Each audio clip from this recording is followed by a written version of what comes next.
За сайн байцгаана өмнө. За Google Drive дээр өөрлөвчин шеэрлсэн материалыг тухайн материалыг хэрхэн устгахгүйгээр өөрийнхөө драйв руу хуулж авах вэ гэдэг бичлэг оруулъя. За энэ бичлэгийн дагуу манайхан дундаа хийсэн нөгөө электрийн ерхий шалгалтын материалуудаа хуулж аваарай. За шеэрлсэн тохиолдолд бол таны мэйл хаяганд мэдээлэл ирдэг байгаа. Тэгээ зөвшөөрснөр бол таны Google Drive дээр шеэрлэгдэж байна. За Google Drive чинь урдлын энэ хэсэг дээр нь бол My Drive, Computers Shared with Me. За Shared with Me руу ороод харна. За би жишээлбэл орос хэлний электрийн ерхий шалгалтын материалыг хуулж үзүүлье. За энийг хүрлээ над руу шеэрлсэн байна те. За ингээд дээр нь хоёр дараад орлоо. За 2019 оныг сонгоё. За Google Drive дээр их хэмжээний материал минийх бол бараг 80% дүүрсэн учраас жоох удаад байдаг ийм талтай. Удаж байгаа нөхцөлд бол хүлээхээс өөр арга байхгүй. Янз янзын дараад бол бүр гацхайн юм. За ингээд яг хуулж авах фолдероор бол хуулж авахгүй. Файлаар нь хуулж авдаг байгаа. За тэгэхээр 19 оны C, B, D, A гэсэн дөрвийг контрол товчтой цог дарж агаад бүгдийг сонгож контрол товч. За баруун талын товчоо дарлаа. Ингээ make a copy гэсэн сонголт хийнэ. Хуулбар хийнэ гэдэг. За тэгээд хүлээж гин copy-ing 4 файл згээд. За олон файлууд байх юм бол жоох удаан хүлээн. За тэгэнгүүт энд copy гээ гараад ирсэн байна. Энд харж байна те. Copy 19A, ESD, 19B, 19C. За энэ copy цнууд өөрлөгөө аавна гэсэн. За дахиад контрол товчоо дарлаа. Файлуудаа сонголоо.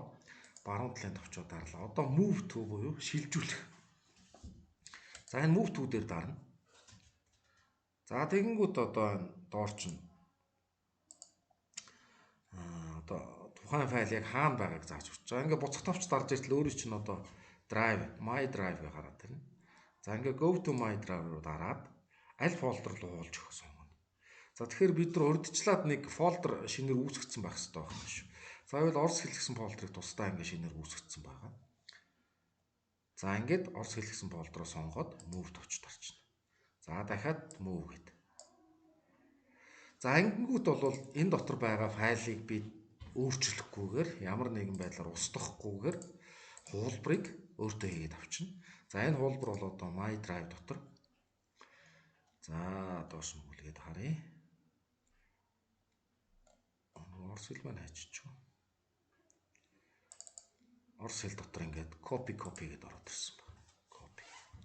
За энийг бол rename хийж яагаад баруун талын товчоо дараад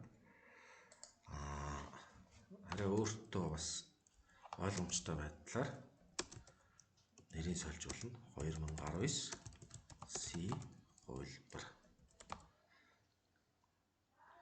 За ингээд copy-дж авчи. Copy-дод авчлаа. За дараагийнх нь 2019 оныхоо B хуулбарыг бас нэрийг солио. Бүгднийг ижил форматтай болгочихвол их амар дугаарлагтай явцдаг. За энэ болохоор B хуулбар.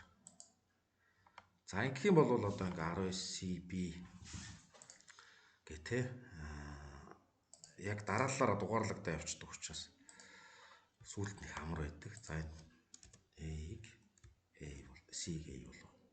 A хуулбарыг.